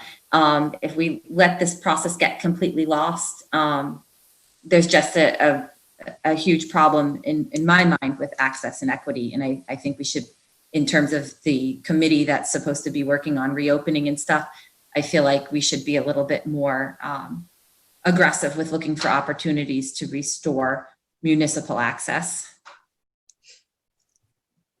Yeah, again, there's a Parks Commission elected a body that oversees the parks, and the beach is one of them. So I would reach out to them, and ultimately they have jurisdiction over it, what's happening with that, so. Okay. In terms of other shared spaces, though, the playgrounds are open, the basketball court is open, the fields are open. All those spaces are open to the public. Okay, I'll ask the parks then, because I don't understand if those open, what would make one park different than another? I think I think it's the size of the beach that's the issue. So there's not a lot of people you can fit with social distancing because of the tiny strip they have. Yeah, with swim lessons, you could have people come in smaller groups and things. I mean, we've adapted so much to our environment that I feel like with creative planning, but I can check in with parks. I just feel bad because there's the swim safety that happens there is pretty incredible. And I feel bad that people are losing that opportunity. It's a yearly thing you advance towards becoming a lifeguard. And I think some people are losing their opportunity. Yeah. I can send you the guidance from the state as far as the requirements, that it's drastically different for town beaches than it is for playgrounds and athletic spaces like the basketball court. Okay, thank you. Mm-hmm. Any other action item issues? Yeah, Heather, can you just make a Facebook post at the school? The playgrounds are open, because I must see it 2 or 3 times a day on the various town pages, somebody asking. Oh, I can do that tomorrow. Thanks. Committee reports, any committee reports? Old business, discussion on vacant elected positions for the annual election. Do we have a list of what those are? Given the list that Mr. Menard has put together, which includes people who want to write-in vote, do we know? I think I have it in front of me. He has it on the list. So there is Commissioner of Trust Funds has no candidates. And the Housing Authority has no candidates. Those are the 2 that have no candidates. Whether on the ballot or write-in, people who have made it clear they want to run as a write-in candidate. Are there additional ones, Madam Town Manager, that you have? I'm trying to find that list was provided to the board. I believe it was the last meeting. It's been really neat to see the citizens, and I mean, a lot of them are people involved in government, but they're pooling together to fill these spaces. Yep, I agree.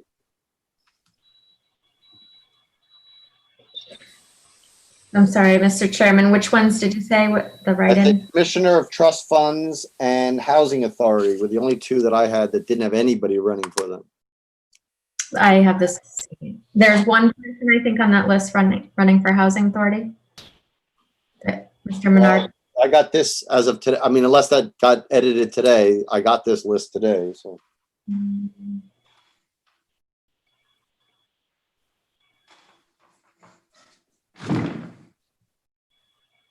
For the 5-year term, there is someone. No, the 1 year. The 1 year one is the one that's empty. I see this too now. Yes. The 4-year. There's a 4-year, not a 1 year. Yeah. Vote 1 for 4 years. Sorry. Yes. So to be clear, because in case people got confused just then. So Commissioner of Trust Funds, a 3-year term. We have nobody running for that. And there are 2 openings at Housing Authority. One is a 5-year term. We do have somebody running for that, but there's also a 4-year term, and we have no one running for that for the Housing Authority. So if you're interested in those 2, let's see, 3 full days and 1 partial day to get your name out there.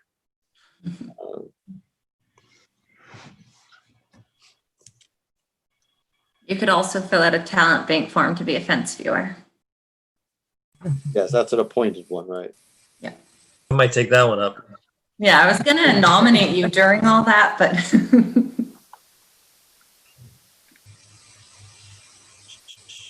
Any other questions or comments on this side of the agenda item? by the way, if you, I think you can, if you're not going to be in town, you can vote absentee, or you can get, I think anybody can vote by mail. Is that correct? See the town clerk about both of those options.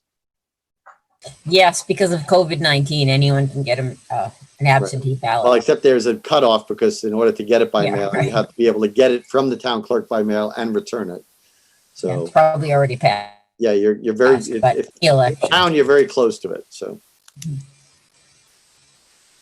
Okay, authorization for the Board of Selectmen Chair to sign the purchase and sale agreement and closing documents to effectuate the sale of the 2 West Street properties, number 17 and number 23.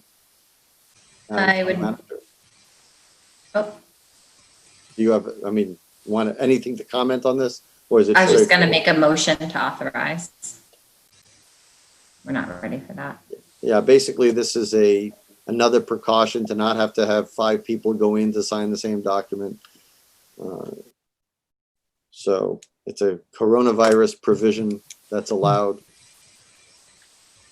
Okay, I'd make a motion that we authorize the BOS chair to sign the purchase and sale agreement and closing documents to effectuate the sale of 17 and 23 West Street properties. Second.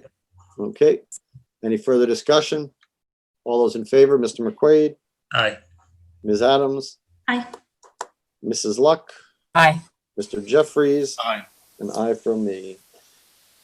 Okay, town manager report and COVID-19 updates. Start with the regular reports and the listing of vacancies. So there are 2 alternate vacancies in the Agricultural Commission, 1 vacancy in the American Disabilities Act Commission, 2 vacancies on the Architectural Preservation District Commission, 1 vacancy on, Michelle Walton on the Finance Committee has resigned from the Finance Committee, but there will be now 2 vacancies on the Finance Committee, and she resigned effective immediately. There's 1 vacancy on the Open Space Committee, 2 associate vacancies on the Zoning Board of Appeals. From today's list, 1 vacancy on the Personnel Committee, 1 vacancy on the Senior Center Property Tax Work-Off Program, and vacancies for fence viewers. And as Katie noted, the talent bank forms, which are also an application form to get appointed to a committee or board, are available on the town website and can be forwarded to the Board of Selectmen's office. An update on the CARES Act expense reimbursement submittal. On Wednesday, June 3rd, we submitted a reimbursement request for CARES Act funding in the amount of $147,421, and we received the reimbursement on Thursday, June 11th. So very quick. That'd be the fastest state payment ever. Yes. Warp speed. Yes. Update on the special act for Alani Orchards. Representative Hayes' office contacted me that the special act for an additional off-premise wine and malt license for Alani Orchards was endorsed by the House, and now we'll move forward to the Senate. An update on Route 2A, Route 13 intersection. Last meeting, I reported that I contacted Mass DOT about the status of the work order for the Route 2A, Route 13 intersection, and our contact replied that she would check in with the district traffic maintenance engineer who manages the traffic signals and would update me when she heard back. And on June 10th, I heard back from our contact, and the traffic improvements should be implemented by the traffic signal contractor by the end of June. Update on meetings, events, and other announcements. The Conservation Commission has a meeting via Zoom tomorrow, June 17th at 7 p.m. The School Committee has a meeting via Zoom tomorrow, June 17th at 6:30 p.m. The Library Board of Trustees has a meeting via Zoom Thursday, June 18th at 6:45 p.m. The Agricultural Commission has a meeting via Zoom on Thursday, June 18th at 7 p.m. The Planning Board has a meeting via Zoom on Monday, June 22nd at 6:30 p.m. And the Sewer Commission has a meeting via Zoom on Tuesday, June 23rd at 5 p.m. And as the chair announced, the annual town election is on Saturday, June 20th at the TC Passios building from 7 a.m. till 5 p.m. Any questions? You want me to move on to COVID? Ms. Adams has a question. Thank you for following up on the intersection there. You know, we keep checking in with them, and I know the state's harder to deal with. Do you know what the signal improvement is, just out of pure curiosity and excitement? Oh, it was a priority turn signal, I believe they called it. Okay. I mean, any improvement is an improvement, so it'll be nice to see something change there. I know it pops up every once in a while as like a concern after an accident, so it's really nice that we're being proactive, you know, where there hasn't been any, well, I'm not even going to say, but I like that we're being proactive and that we're getting to a solution. So thank you. You're welcome. Updates, COVID-19 updates. The Board of Health issued their weekly update dated June 12th. And as of June 15th, there are 67 confirmed positive cases in Lunenburg and 1 death. As I noted earlier, the town and school playgrounds are open. The town and school basketball courts are open. The school tennis courts are open to singles play. The middle school, high school track and turf field is open, and all town fields have remained open throughout the pandemic. Just as a point of interest, I don't understand. You can play basketball, but you can't play doubles tennis? So because you get so close during doubles tennis when you can play 10 people on a basketball court. Okay. Go figure. Yeah. And right. Basketball, if you're Well, still, let's face it, you can have town meeting, but no meetings in town. Go figure. and it's still supposed to be no team sport, no contact team sports right now for the state. So it's like you can have a couple of kids playing basketball the court, but it can't be a team associated thing. So town facilities reopened to town employees on June 2nd in adherence with a number of state requirements and best practices, and we opened to the public by appointment only on June 8th. Tax payments are now being accepted in the black box on the right side of the entrance outside of town hall, and they can also still be mailed to the town's lockbox or paid online.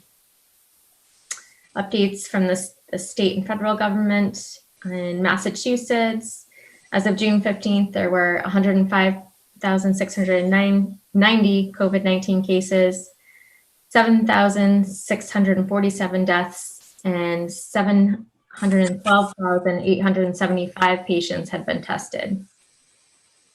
The Baker-Polito administration announced also pop-up testing sites for participants of large gatherings.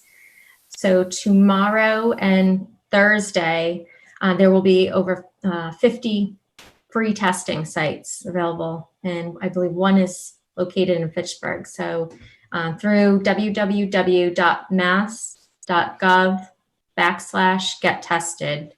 You can visit all the locations where you can get free testing, no questions asked. And that's all the COVID-19 updates I have tonight. Okay. All right, upcoming meeting schedule. So we will be meeting next Tuesday. It will be the first meeting after the election, so that the board reorganization will be on that meeting. Another item that will be on that meeting, we got a request from the leader of the NOWOCO, North Worcester County Pride event, that he asked us if we would submit. They're not having the actual live event, and it's going to be a virtual one by video, asking if we wanted to submit anything. And so I have it as an agenda item if the board, as an official act of the town, would like to submit something. Obviously, individuals can submit anything they want, but if we wanted to have a official town part of the video, we can discuss that. So you can think about that. I think everybody saw that email from Mr. Brittany, so we can discuss that next meeting. And then, of course, the annual town meeting. I don't think we need 4 announcements in one meeting to talk about it. So, any public comment from the public? Any public comment from the board? Mrs. Luck? Oh, sorry about Mr. that. Luck, all right, we're still doing the public, okay. It was kind of quick on the public part. I couldn't get That out was of the the chair. old, so even at the very last minute, the old bait and switch, I get it. There you go. There you go. Well, I was even slower. This is Carl Luck, 50 Sunset Lane. I was even slower during the vulnerability discussion. I didn't know if it was ever open to the public. But I have a question. Unfortunately, the people presenting are missing, but perhaps the town manager could help me out here. It sounded like the presenter said that if a program wasn't on the vulnerability list at all, that it wouldn't be considered for grants. Do you know if that's true, Heather? Or I believe it would have to be on the identified list of vulnerabilities, town vulnerabilities. Okay, not prioritized, but my concern, and I can follow up with Adam. I've had several communications with Adam during the process, and I don't know if it made the final list, so maybe my thought concern isn't valid. I know many towns in the state are doing significant updates to their conservation regulations to take in resiliency and these kinds of issues into their regulations. And it was kind of alluded to in the presentation that's one of the categories. And if it made the list from my discussions with Adam, it certainly wasn't prioritized, but if it made the list, then great. If it didn't, I'd like to see if we could, how we would keep that door open. There hasn't been discussion in conservation. This is just me, individual. But the towns that I have been looking at their updated regulations, there are some very significant things that the regulation that the Conservation Commission could do to help with resiliency, and it takes effort and money. So I just like to on the table. I don't know if Heather, you could talk to Adam. I'll follow up with him, but it'd be good if it could at least be kept on the list so that we could be eligible for grants. Going forward, because I don't think we're going to get it done without, having some professional help, because it's a lot of work, but there's some very significant things that other towns are doing to help with the resiliency of their town. So I just want to bring that up through conservation, of course. Okay, so I'll follow up with Adam on that though, but thank you, Heather. I'll follow up. Thank you. Ms. Adams. Yep, my comment, we already said it, but I'll say it again.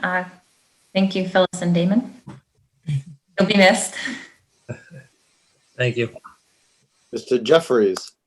Yep. So I want to also just speak to Phyllis and to Damon. So, when deciding to run for this position myself the first time, Phyllis and Carl were the first 2 people that I went and talked to and asked for support from. And they're the only people who have the really large sign out front of their house in support of the campaign. And, although I'm pretty calm and measured most of the time, I will also say that they are in this, I regrettably also had a very direct and personal, I would say, attack, negative interaction initiated by me with the Lux, and they were, I was quite angry about something, and I was inappropriate, and they were forgiving to me in that instance. And, I found you, Phyllis, to be very resolute, very data-driven, and if I could use one word to describe you in the last year and a half, I'd say you've been fierce. You've been reliably protective of the environment and reliably protective of people's wallets. So I thank you for your service to our community and to our town. Thank you, Michael Ray. Mr. McQuaid. Appreciate the word. I was going to add something to Damon too. But to Damon real quick, I will say as well to you that I respect you. And I really appreciate the dynamic that, you have with your parents. And I'll tell you why. It's really obvious that you have earned your parents' respect. And that is a really rare thing and a rare accomplishment. And it's one that certainly I've noted. You're civically minded. And before you, had a family, before you had a career, you were committed to our town. And you've been volunteering since you were a very young man. And you have a really deep love that it's really apparent for others. I find you to be practical. You support the rights of law-abiding citizens. And you've never wavered in your commitment to the fair administration of our town. So, I certainly admire you, Damon. I respect you, and I'm going to miss serving with you. Thanks, Michael. I Mr. appreciate the kind words and thank everyone on the board and say, always remember you're here to help people. So just be good to others. And it was a pleasure serving with you. To both of you, it's been an honor to serve with both of you. I wish you good retirement, good family time, whatever. You both have way different directions that you're going in at points in your life. So, but it was an honor to serve with you and serve the town. Thank you. Thanks, Tom. All right. I would entertain a motion. Make a motion to adjourn. Second.